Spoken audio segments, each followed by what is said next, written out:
పక్కన అంబేద్కర్ పక్కన మీ ఫోటో కనుక వెళ్తే మాకు చాలా సంతోషం.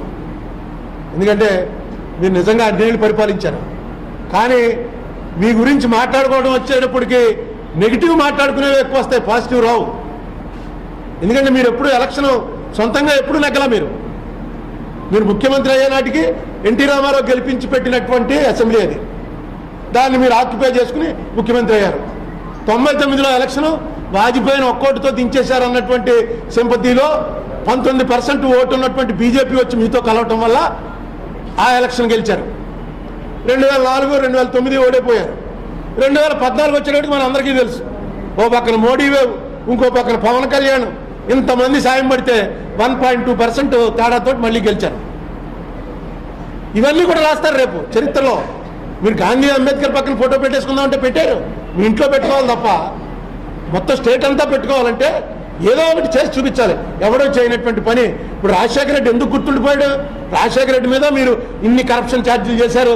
ఇంత రాజశేఖర రెడ్డి డైరెక్ట్గా ఫ్యాక్షనిస్ట్ అన్నారు, మర్డర్లు చేశాడన్నారు, ఇంత ప్రచారం చేశారు. చేసినా రాజశేఖర రెడ్డి కొడుక్కి అన్ని ఓట్లు ఎందుకు వచ్చాయి? ఒక్కడికిను చేశాడు కార్యక్రమాలు. 108 పెట్టాడు, ఫీజు రీయింబర్స్మెంట్ పెట్టాడు, ఇందిరమ్మ పెట్టాడు, ఆరోగ్యశ్రీ పెట్టాడు. ఛాలెంజ్ చేశాడు ప్రెస్ మీట్లో. నేను పక్కన ఉన్నాను ఢిల్లీలో. ప్రశ్నే అడిగాడు, మీలో నా ప్రభుత్వం వచ్చిన తర్వాత ₹1 బెనిఫిట్ నేను పొందలేదు స్టేట్ ప్రభుత్వం నుంచి అన్నవాడు ఎవడని ఉంటే చెప్పండి అన్నాడు. ఛాలెంజ్ అంటే అంత ప్రెస్ అంటే ఢిల్లీలో ప్రెస్ అంత middle class, upper middle class. అందరూ ఆశ్చర్యపోయారు, మనల్ని ఛాలెంజ్ చేస్తున్నాడు ఏంటని.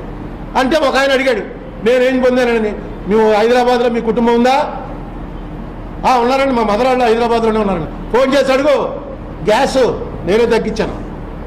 మొత్తం నేషనల్ లెవెల్లో తగ్గిన రేటు కన్నా ఒక్కొక్క దానికి ₹50 తగ్గించాను. అడుగు మీ వాళ్ళు. అవునండి మేమే రాసామన్నాను. మరి ఏం చెప్తావు? ఒక్క కుటుంబం కూడా నా దగ్గర నుంచి నా ప్రభుత్వం వచ్చిన తర్వాత బెనిఫిట్ పొందని కుటుంబం అంటూ లేదు. ఛాలెంజ్. అందుకని రాజశేఖర రెడ్డి అలా ఉండిపోయాడు. మీరు కూడా అలాగేదో చేయండి. అలాంటి పని ఏదైనా చేస్తే ఖచ్చితంగా ఫోటో పట్టుకెళ్ళి పెట్టక్కలా. ఫోటో ఇక్కడ పెట్టుకుంటారు. Thank you viewers. ఈ వీడియో మీకు నచ్చితే లైక్ బటన్ టచ్ చేయండి. తాజా 30 ఛానల్కు సబ్స్క్రైబ్ చేయండి. మీ మిత్రులకు షేర్ చేయండి.